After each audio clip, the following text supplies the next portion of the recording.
Hello friends, नमस्कार। आप लोगों का फिर से एक बार बहुत बहुत स्वागत है हमारे इस यूट्यूब चैनल टेक्निकल क्लासेस। और आप देखना चालू कर चुके हैं हमारे CNC online training video series का 6ठा एपिसोड।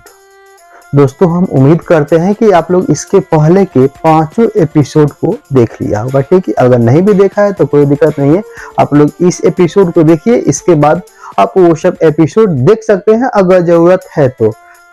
हालांकि वो सब जो है बेसिक वीडियो है और बेसिक जानकारी जो है हर आदमी को होना ही चाहिए। आज का जो वीडियो है बहुत ही महत्वपूर्ण है और इस वीडियो में हम लोग जानेंगे कोऑर्डिनेट कैसे निकाले। ठीक है, सबसे पहले जानेंगे कोऑर्डिनेट है क्या चीज, ये कितने प्रकार के होता है। ठीक है, ऐसे तो नॉर्मली जो होता है एब्सोल्यूट होता है, इंक्रीमेंटल होता है और पोलर होता है। लेकिन दोस्तों, हम पहले ही आप लोगों को बताते हैं कि इस वीडियो में केवल हम लोग एब्सोल्यूट और इंक्रीमेंटल के बारे में ही जानेंगे, क्योंकि इस वीडियो में हम लोग इसी के बारे में डीपली अध्ययन करेंगे कि ये वीडियो देखने के बाद आपको फिर से किसी दूसरे वीडियो को देखने की आवश्यकता ना हो। ठीक है, उसके बाद हम लोग पोलर के लिए एक अलग से एपिसोड बनाएंगे। ऐसे तो पोलर का जो है आपका सीएनसी टर्निंग में इसका यूज नहीं होता है, ये वीएमसी में जो है इसका यूज होता है। ठीक है, तो और यदि आप लोगों को ये वीडियो पसंद आता है, ठीक है, तो दोस्तों के पास शेयर कीजिए, वीडियो को लाइक कीजिए और चैनल पे पहली बार आए हैं तो चैनल को सब्सक्राइब जरूर कीजिए, क्योंकि दोस्तों हम इस टेक्निकल क्लासेस यूट्यूब चैनल पे सीएनसी के अलावा बहुत सारे टेक्निकल वीडियो, ठीक है, मशीन से रिलेटेड, थ्योरी से रिलेटेड और डायरेक्ट इंडस्ट्री से लाइव वीडियो जो है बनाकर इस पे डालते हैं। ओके दोस्तों, तो करते हैं वीडियो का शुरुआत।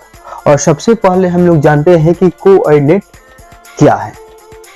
जैसा कि आप लोग जानते हैं कि सीएनसी मशीन जो है उसमें हम लोग एक नंबर सिस्टम का यूज करते हैं और उस नंबर सिस्टम में हम लोग क्या करते हैं, जैसे मान लीजिए ये ड्राइंग है तो इसमें ये पॉइंट है, यहाँ से कटिंग करना स्टार्ट करना है अगर ये पॉइंट से, तो इसका हमें एक संख्यात्मक मान देना है।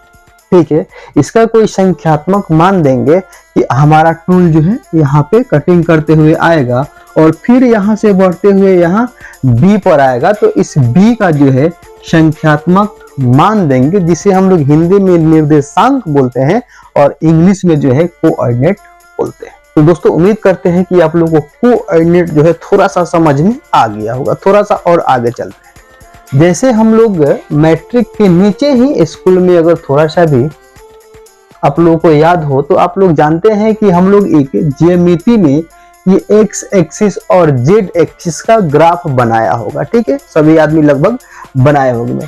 इसमें क्या होता था कि 2 लाइन होता था, एक वर्टिकल होता था और एक हॉरिजॉन्टल होता था। हालांकि ये जो है एक्सिस पे हमने 5वां एपिसोड पूरा 5वां एपिसोड जो है एक्सिस पे ही बनाकर डाला है। अगर आपने देखा हुआ तो आप लोगों को मालूम होगा, फिर भी हम थोड़ा सा रिपीट कर देते हैं। ठीक है, ये जो होता था हम लोग जब स्कूल में पढ़े थे तो ये इस एक्सिस को हम लोग एक्स बोलते थे और इसको हम लोग वाई बोलते थे। लेकिन यहाँ पे क्या करना है, ये जो हॉरिजॉन्टल रेखा है इसको हमें जेड बोलना है और ये जो आपका वर्टिकल रेखा है उसको हम लोग एक्स बोलते हैं।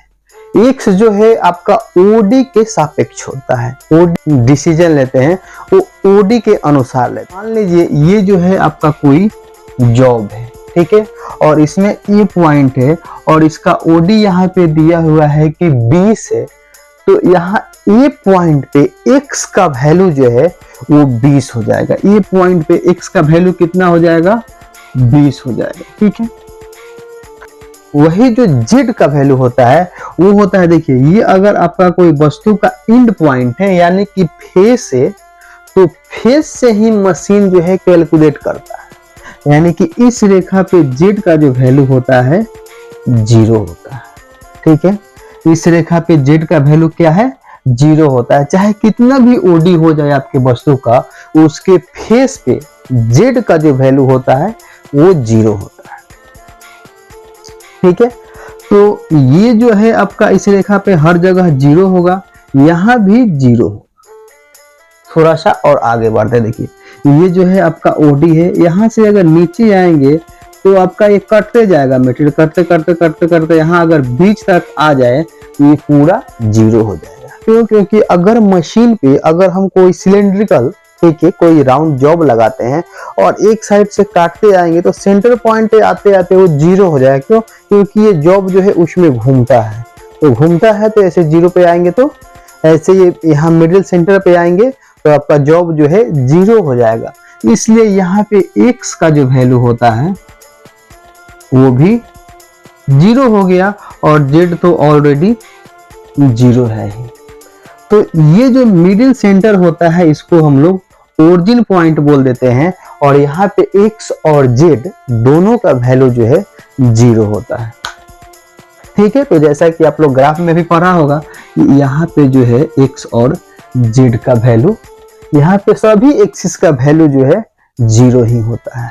तो आप लोग देख रहे होंगे कि ये जो हम लोग को यहाँ निकल के आया, ये आपका केंद्र बिंदु निकल के आया, सेंटर पॉइंट निकल के आया।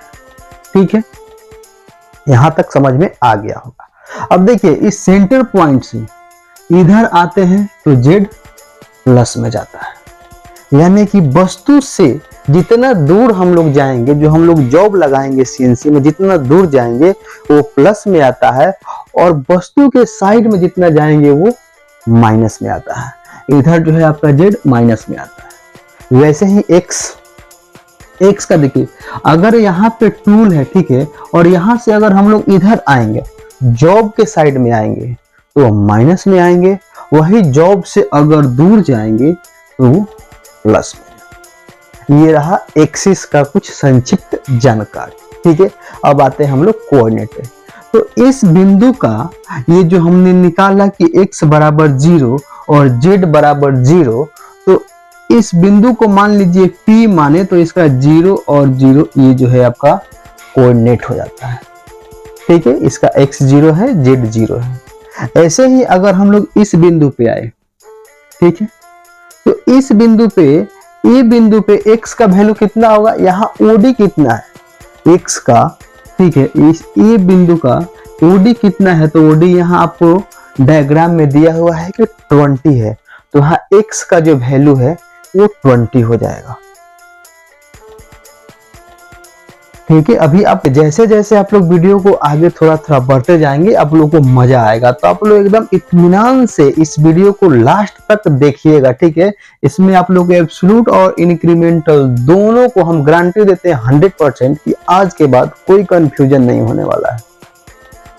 तो ये हमने क्या किया कि यहां से यहां ये जो x का डिस्टेंस कितना हो गया, 20 हो गया, यानी कि यहाँ x का वैल्यू 20 आया। लेकिन यहाँ से दोस्तों यहाँ तक का जो डिस्टेंस होता है ना वो 20 नहीं होता है, ये कितना होता है, ये 10 होता है। ये अगर मान लीजिए कोई राउंड जब है तो यहाँ से यहाँ तक का वैल्यू जो है 10 होता है, लेकिन मशीनिंग जब हम लोग करते हैं तो इस दोनों साइड का जोड़कर x का पॉइंट लिखते हैं। जो आपने किताब में पढ़ा होगा ग्राफ में, ज्यामिति में, वहां पे एक ही साइड का लेते हैं, लेकिन यहाँ पे मशीनिंग में आइएगा, अगर टेक्निकल में आइएगा तो यहाँ जो x का वैल्यू होता है वो दोनों साइड का जोड़ के यहाँ पे लिखते हैं। यानी कि जो वस्तु का OD है, जो आपका जॉब का OD है, उसी को हम लोग डायरेक्टली x का वैल्यू लिख लेते हैं। दोस्तों ये हर कोई नहीं बताता है, ठीक है, लेकिन ये जानकारी रहना चाहिए। अब देखिए, तो ये जो है क्या है, x 20 हो गया, तो यहाँ हमने 20 लिख दिया और z का वैल्यू यहाँ पे 0 होगा। क्यों? क्योंकि ये वस्तु के फेस पर है, या आपके जॉब के फेस पे है, तो z का वैल्यू हमने 0 लिख दिया। अब आप लोग सोच रहे होंगे सर ये एब्सोल्यूट है या इंक्रीमेंटल है, ये तो आपने बताया ही नहीं। तो आप लोग को हम बता देना चाहते हैं कि यहां से हमने, ठीक है, यहां तक गया और ये कहां से गए, सेंटर पॉइंट से। तो अगर किसी बिंदु का कोऑर्डिनेट हम सेंटर पॉइंट को ध्यान में रखते हुए निकालते हैं, ठीक है, तो उसको हम लोग एब्सोल्यूट कोऑर्डिनेट बोलते हैं। तो यहां ए का जो है एब्सोल्यूट कोऑर्डिनेट कितना हो गया, 20 और 0। ठीक है, वैसे ही अगर हम इस पॉइंट सी पे आए, ठीक है, ए के बाद सॉरी ये बी पे आए, तो बी पे देखिए इस सेंटर पॉइंट से x का कितना है, OD तो ये सेम है, यहां से यहां तक जो OD है ये सेम है, तो OD हमने 20 डाल दिया। जबकि जेड देखिए, जेड यहां से यहां तक का जो डिस्टेंस है वो यहां दिया हुआ है 5 mm, तो ये 5 होगा। अब इसका दिशा देखिए, ये जॉब के साइड में आ रहा है तो यहाँ पे -5 हो जाएगा।